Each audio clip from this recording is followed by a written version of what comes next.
Good afternoon, everyone. Coming off a big win last night, Sunday Night Football, prime time.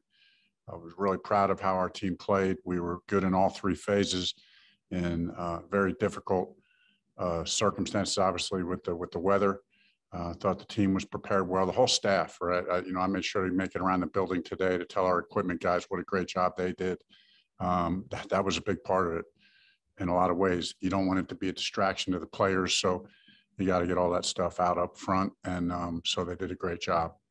Looking forward to getting back into Lucas Oil for a few weeks here, obviously starting this Sunday with the division opponent, with the Titans. Obviously a big game, an important game.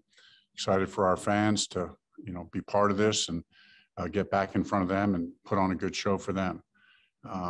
So the Titans, obviously a very good football team, very well coached. Have a lot of respect for Coach Vrabel, know him well. He's doing a great job down there. The team is playing very well, so it'll be a great challenge for us. So I'll open it up. Okay, we'll start with Akeem. Yes, Coach, you mentioned it a little bit after the game yesterday, but can you speak on Xavier Rhodes' performance again with the conditions that he was dealing with and the fact that you guys came in a little banged up? Just how impressive was his performance considering all the circumstances? Yeah, Akeem, like you said yesterday, like you mentioned yesterday, I alluded to the fact that a real gutsy performance by Xavier. There was a moment before the game where I thought, he's down, and he's down. He's not playing. But then the trainers did a great job getting him ready. He did a good job getting himself ready and then gutted it out. Really, and that took the whole game to do that. Like in between series, he's keeping it loose, really having to stay active, working on it the whole time. And obviously in those conditions, it made it even tougher. Mike Chappell. Frank, one of your cornerstone principles is 1-0, and you believe it, and the players have bought into it. But is there such a thing as 1-0, like that's underlined and means more, considering all that's on the line Sunday? And you're smiling, so you know that there's a lot on the line Sunday. You just have to push. We just have to push it. I mean, we all know it's a big game. I mean, listen,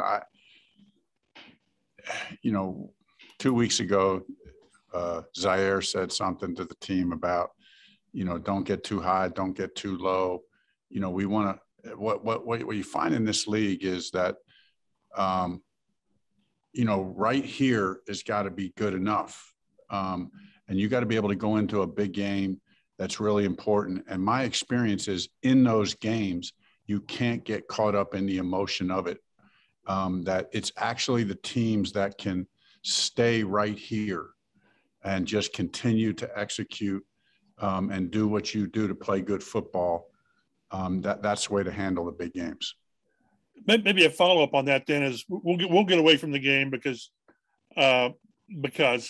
with Jonathan Taylor and Michael Pittman, it doesn't appear like they're doing anything more than what you guys have expected them to do. Again, they make the big plays, but they make small plays. Are you simply getting out of these guys what you thought all along? Yeah, I mean, these guys were high draft picks. These were guys when Chris and when we drafted these guys, these were the type of plays. Chris was talking about Jonathan Taylor to me he would just all the time about Jonathan Taylor this and Jonathan Taylor that. So yeah, this is exactly what we were hoping, and really the kind of consistency, and we got to continue to make it be better and more productive. So, and Jonathan is up to that challenge and works hard. So very humble young man. So we'll continue to work hard and he'll continue to work hard. And with Pittman, it's the same thing. Different kind of a player, different approach, but same results. You got two pretty starkly different personalities, both giving outstanding output on the field. Meaning one's demonstrative and one with JT's more understated? Yeah. And not that Pittman's vocal, because he's not vocal. I mean, it's like he's not a vocal guy. He doesn't want to talk. He doesn't want to talk in front of the team. I don't know how he is with you guys, but he doesn't want to be up front. But they're just different personalities, but they're both equally ferocious competitors. George Bremer.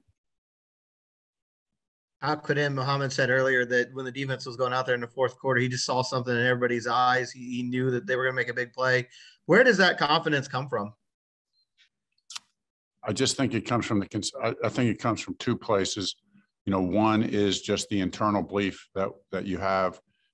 You have to believe that you're going to be the one to make that play. We talked about that last week as a team, and that you're the unit, that you just have to believe that. But then also, you know, you're building off of execution in the game, and there was a lot of good execution as a defense the whole game, making plays, turning the ball over, you know, doing a good job against an offense that is very potent. So I think that's primarily where the confidence is coming from.